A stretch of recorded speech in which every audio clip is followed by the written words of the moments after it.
በዚህ ቪዲዮ ከዘፍጥረት ምዕራፍ 1 ከፍጥረት ጅማሮ ተነስተን እስከ የግብፅ ጠቅላይ ሚኒስቴር ስለሆነው ስለ ዮሴፍ እናያለን።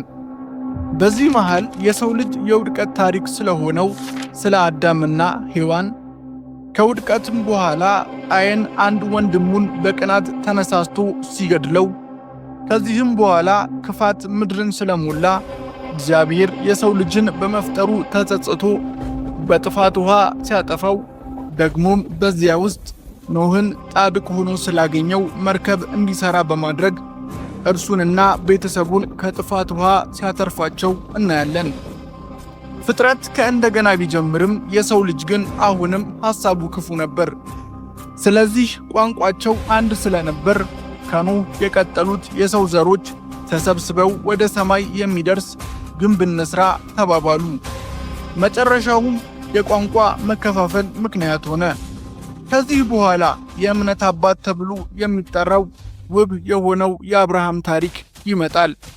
በእርሱ ታሪክ ውስጥም ብዙ የሚያስደንቅ ታሪኮችን እናያለን። የተስፋ ልጁን ይስሐቅን በ100 ዓመቱ ሲወልድ ደግሞም እርሱን ለመሰዋት ሲታዘዝ እንመለከታለን። የአብርሃም የወንድም ልጅ ይኖርበት የነበረው በእሳትና በድኝ ስለጠፉት የሰዶምና ገሞራ ከተሞችም እንቃኛለን።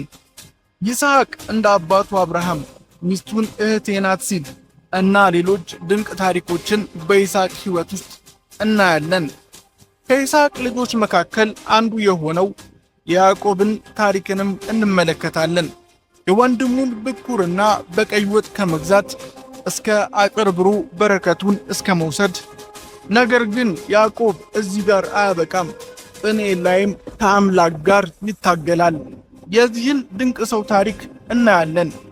በመጨረሻም የያዕቆብ ተወዳጅ ልጅ ስለነበረው ስለ ሕልመኛው ዮሴፍ እናያለን። ወንድሞቹ በቅናት ሲሸጡት እና በሐሰትም ተወንጅሎ ወደ ወህኒ ሲጣል፣ ደግሞም በመጨረሻ ለክብር ሲበቃ እናያለን። ይህን ሁሉ ታሪክ በዚህ ቪዲዮ ውስጥ እንመለከታለን። ቪዲዮውን ላይክ ያድርጉ። ለቻናሉ አዲስ ከሆኑ ሰብስክራይብ ያድርጉ።